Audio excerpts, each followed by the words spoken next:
Chapter 19, The Core.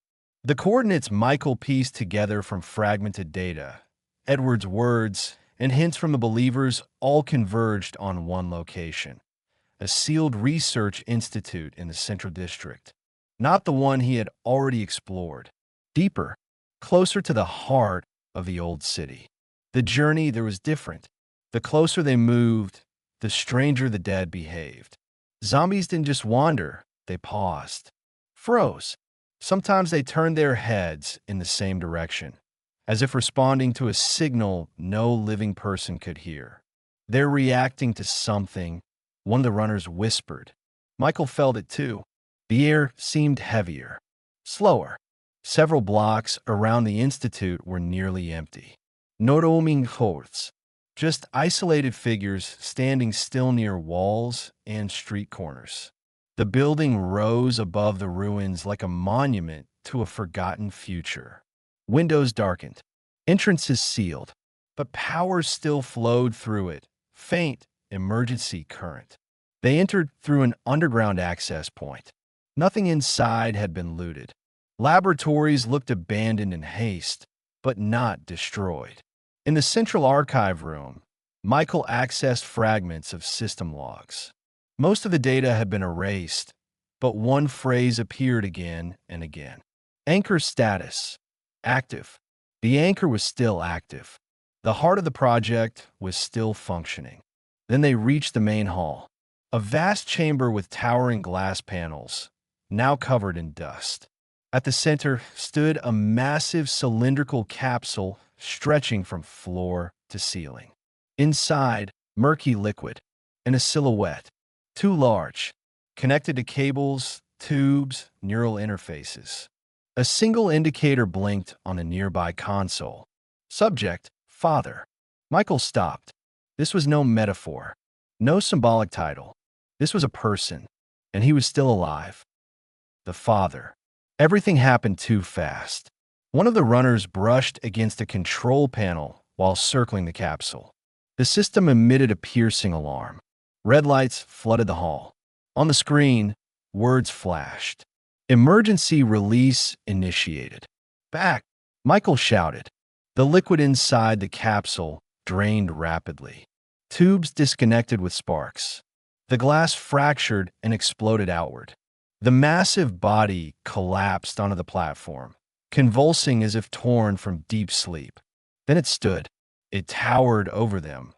Unnatural in size, muscle mass exaggerated, skin pale and marked by surgical scars. Cables still hung from its back and shoulders, snapping loose as it moved. But the most terrifying part was its eyes. They were not empty. They were aware. The first strike destroyed an upper balcony. Metal twisted like paper. One runner fell. Split up. Michael ordered. They moved along the perimeter, using height and cables. A noise device activated. The Father turned instantly toward it and lunged with impossible speed. He wasn't a mindless mutant. He adapted. He calculated distance and direction. He learned mid-fight. Another runner didn't move fast enough. The impact threw him against a wall. Silence followed the crack of bone. Fear surged in Michael's chest, but he forced it down. Anchor the cables to the pillars, he shouted. They worked together, trying to limit the Father's movement. Gunfire slowed him, but did not stop him. Bullets tore flesh, yet he kept advancing. Then their eyes met. Michael saw the old scar on his shoulder. A childhood memory flashed in his mind.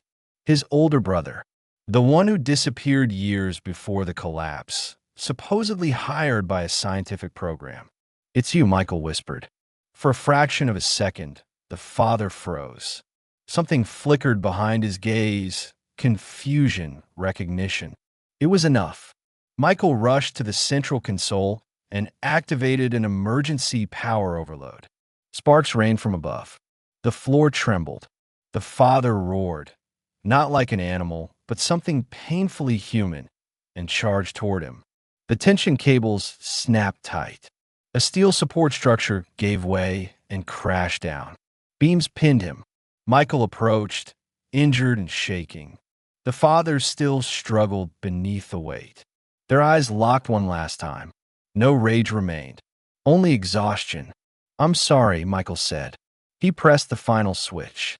A surge of energy traveled through the remaining neural cables. The father convulsed violently, then went still. Silence filled the hall. Only 3 of them remained standing. Many did not leave that building. As they escaped the collapsing institute, Michael looked back once. He had won, but the cost was unbearable. The heart of Nirvana had stopped, and with it, the last living piece of his past. Yet Michael understood something chilling. If there had been a father, then the system had never been meant for only one. What he destroyed today might have been only the first node in a much larger network. And somewhere out there, someone was still listening,